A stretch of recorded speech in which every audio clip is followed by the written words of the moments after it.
बिस्मिल्लाहिर्रहमानिर्रहीम। रब्बे ज़िदनी इल्मा। प्यारे बच्चों, अस्सलाम वालेकुम। एक और एग्जांपल हम सॉल्व करते हैं हाइपर ज्योमेट्रिक डिस्ट्रीब्यूशन की। इसमें देखिए committee of size 3 is selected. इसका मतलब 3 लोगों को लेना हमने, छोटा n 3 हो गया। फ्रॉम 4 men एंड 2 women, तो ये 4 men और 2 women, ये कैपिटल N 6 हमको देगा। अब हमने K 4 को लेना है या 2 को लेना है, ये डिपेंड करता है उसने हमसे प्रॉपर्टी किस चीज़ की मांगी है। अगर वो मैन की प्रॉपर्टी मांगेगा 2 men की 1 man की, तो फिर हमारा K4 हो जाएगा। अगर वो वुमन की प्रॉपर्टी मांगेगा तो हमारा K2 हो जाएगा। तो आइए देखते हैं क्या कह रहा है हमसे। वो कहता है कि the property distribution of number of main on the committee is given below. Number of main, तो मेन का मतलब K आपका अब 4 हो जाएगा। तो ये बेटा ये ज़रा देखें, टोटल तादाद आपकी जो है वो 6 हो गई है। This is your capital, this is your capital N, और ये देखिए कैपिटल N आपका 6 हो गया। और 3 साइज़ क्योंकि कमेटी लेनी थी, 3 मेंबर को चुनना है, तो ये N 3 हो गया। K बेटा आपके पास हो गया, number of man on the committee 4 हो गया। अब number of man on committee कितने होंगे? अब X कहाँ से लेके कहाँ तक जाएगा बेटा, मैं आपको बता चुका हूँ कि X जाएगा max of N plus K minus capital N, और कॉमा 0 से लेकर मिनिमम ऑफ N K तक। तो हमने N plus K minus N का आंसर निकाला। देखो N plus K minus N का आंसर निकाला। N 3 plus K 4 minus capital N 6, answer आ गया 1। तो 1 और 0 में से कौन बड़ा है बेटा? 1 बड़ा है। कहाँ तक जाना है? Minimum of N K। N 3 था आपके पास, ये यहाँ पे प्लीज़ देखें, N आपके पास 3 है और K आपके पास 4 है। तो इनमें से मिनिमम कौन है? 3 है। तो अब 1 से लेकर 3 तक जाना है। तो 1 से लेकर 3 तक पे जाने का मतलब ये है कि X आपका 1 2 3 होगा। ठीक है जी, ये आपका बेटा PDF है। इसमें अगर आपने 1 की जब प्रॉपर्टी निकालनी है तो X का 1 रख देना हर जगह पे। जब 2 की प्रॉपर्टी निकालनी है तो 2 रख देना है। जब 3 की प्रॉपर्टी निकालनी है तो 3 रख देना है। तीनों प्रॉपर्टी का टोटल जो है ना ये 1 आएगा। ठीक हो गया। ये मैंने आपको एक और एग्जांपल इसकी करवा दी। और प्राइमरीली ये जो बेटा आपका लेसन है या आपका ये जो कोर्स है, इसमें न्यूमेरिकल्स प्रायोरिटी नहीं है, न्यूमेरिकल, बल्कि इसका मीन और वेरिएंस इसका जो है ना वो प्रायोरिटी है। न्यूमेरिकल भी आपने एक देख लिया ताकि आपको समझ आ जाए। अब देखिए बेटा पैरामीटर्स के 3 हैं, capital N, lower case n और K। ठीक है, और इसका मीन जब हम निकालेंगे तो वो N K by capital N आएगा। इसको हम NP से भी कह सकते हैं क्योंकि K N को हम P से डिनोट कर देते हैं। K को अगर हम P कह लें तो ये जो मीन है ना N K बाई N, ये NP बन जाएगा। और वेरियंस इसका बेटा आएगा N into K by N into N minus K by total capital N, और N minus lower case N बेटा कैपिटल N माइनस 1। तो ये K बाई N को आपको मैंने बताया कि NPQ, P आप कह देंगे। तो ये जो N माइनस K होगा ना, यहाँ मैं आपको करके प्लीज दिखा देता हूँ। ये देखिए P आपने किसे कहा? P आपने कहा K बटा N पे, K डिवाइडेड बाय। तो फिर 1 माइनस P क्या होगा? आइए देखते हैं। 1 माइनस P यानी कि 1 माइनस K बाई N। तो एलसीएम आ गया बेटा N। तो जब एलसीएम N आ गया तो बन गया N माइनस K, ये ऊपर आ गया, और डिवाइडेड बाई वो जो N है। तो ये जो है ना N 1 माइनस P है बेसिकली। 1 माइनस P को हम Q से भी नोट कर लेते हैं। तो ये N minus sorry K by, यहाँ मैंने कुछ गलती कर दी, ये बेटा K बाय कैपिटल N होता है। ठीक है, तो यहाँ minus K by capital N LCM आ गया। तो 1 डिवाइड बाई 1 था, उसके नीचे कुछ नहीं था। तो N minus K divided by capital N, sorry ये हो गया। ये आपका 1 माइनस P जो है ना, ये दरअसल Q है। तो इसकी जगह आपने Q रखा, इसकी जगह P रखा, इसकी जगह Q। तो NPQ आ गया ना, साथ में ये तक आ गया N minus N over N। ठीक है, तो ये आपको नीचे समझा टोटल प्रॉबिलिटी ही होगी ना 1 होगी। प्रूफ करना है हमने, आगे चलते हैं इंशाल्लाह। टोटल प्रॉबिलिटी का जो प्रूफ है उसका ये ग्राफ है प्यारे बच्चों।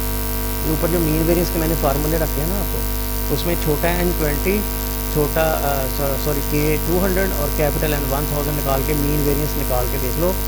तो ये मीन होगा, ये जो इसके टॉप के नीचे करके आ रहा होगा, ये तकरीबन मीन होगा, ये मीन होगा, ये देखो इसके नीचे ये हवा, ये मीन होगा, और इसका जो वेरिएंस होता है ना बेटा, ये इसका फैलाव होता है, ये जो फैलाव है ना, ये वाला जो फैलाव है, मैं आपको पेंसिल से, ये जो फैलाव है, ये फैलाव है, ये चौड़ाई, ये चौड़ाई है, ये वेरिएंस है।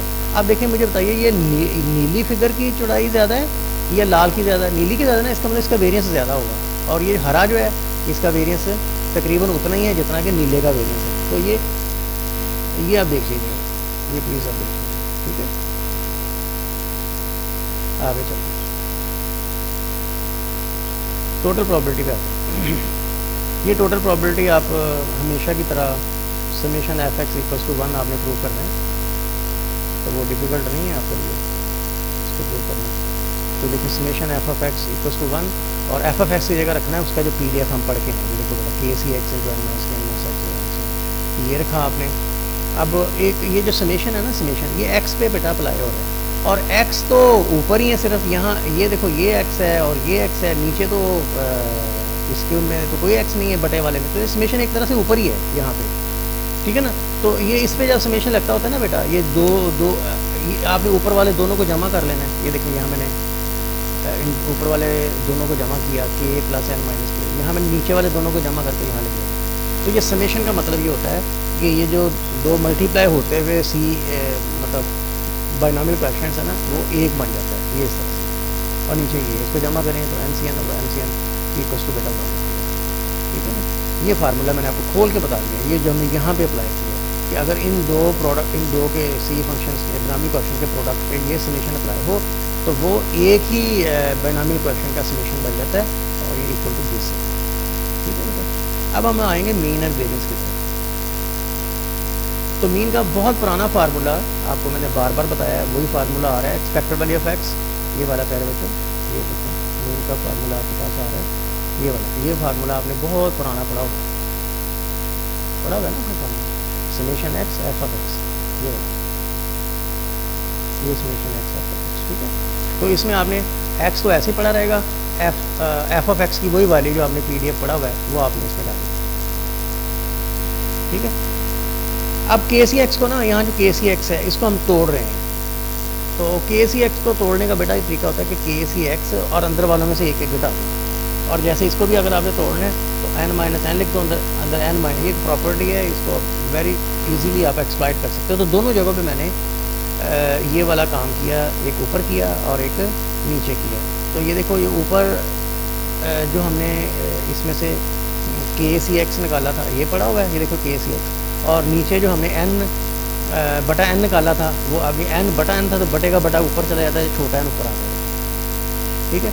x से x आपका कट गया, और n के और कैपिटल N को ये मैंने ये देखो बाहर लिख दिया, ये बाहर लिख दिया, ये बाहर लिख दिया, ठीक है। अब आगे ये समेशन है, तो अब ये समेशन का फार्मूला आपने पहले बड़ा इजीली आपने देखा हुआ, आपके लिए कोई मसला नहीं है कि इन दोनों को ऊपर वालों को ऊपर जमा कर दो, ठीक है, और नीचे वालों को नीचे जमा कर दो, तो ये दोनों सेम आंसर आ गया, ठीक है बेटा। तो ऊपर वाले का आंसर भी ये आ गया, नीचे भी ये पड़ा हुआ है, तो देखो ये फिर इसका आंसर पूरे का 1 आ गया, जो बाहर n k ओवर n पड़ा हुआ है ये आपका आंसर आ गया, ये मीन आ गया। अब k ओवर n को आप p से भी अगर डिनोट कर लो तो ये आपका NP आ गया, ठीक है बेटा। सिमिलरली आप इस फंक्शन को एक्सपेक्टेबल ऑफ एक्स स्क्वायर का, ये आपके लिए आपने पहले भी किया हुआ है, वेरिएंस ऑफ एक्स का इसके बाद हम यूज़ करें, तो एक्स इंटू एक्स माइनस 1 है, तो इसलिए आपने 2 दर्जे पे इसको तोड़ना है, जैसे पहले भी आपने इसको तोड़ा। तो ये बेटा आप जब इसको ये टुकड़े यहाँ पे आप रखेंगे तो सारी चीज़ें बाहर ले जाएँ, बाकी ये इस ऊपर वाले का टोटल नीचे वाले के बराबर आ जाएगा, और ये आपस में कट जाएंगे, और बाहर वाली ये चीज़ें आपके पास पड़ी जाएंगी। और इसको आप जब वेरिएंस के फार्मूले में आप पुट करेंगे, ये देखो वेरिएंस के फार्मूले में पुट करके थोड़ा सा आप इसको ऐसे सिंप्लीफाई, ये देखें थोड़ा सा मैथमेटिक्स है, आप अलजबरा करें इसको थोड़ा सा, तो ये वाला बेटा आपके पास आंसर आ जाएगा, ठीक है। ये आपका n है, ये p है, ये आपके पास 1 माइनस p है, और ये n माइनस n होगा, ये आपका वेरिएंस का टोटल आंसर है। अब मेरा आपसे ये क्वेश्चन है कि आप मुझे ये बताएंगे कि हाइपरजोमेट्रिक के मीन वेरिएंस में से बड़ा कौन सा है। कल तो आपने देखा था कि बाइनोमियल का जो मीन था वो बड़ा था उसकी वजह से, हाइपरजोमेट्रिक के मीन वेरिएंस के बारे में आपने बताऊँगा, ठीक है ना। ये आप क्विज आपके लिए बहुत शुक्रिया बेटा आपका। ये मैंने हाइपरजोमेट्रिक पे काम हमारा कंप्लीट हो गया। अगर कोई प्रॉब्लम डिस्पाइट द सेम रहता हो तो आप मुझे प्लीज़ मेरे साथ शेयर करेंगे। थैंक यू वेरी मच बेटा। Thanks for listening and watching.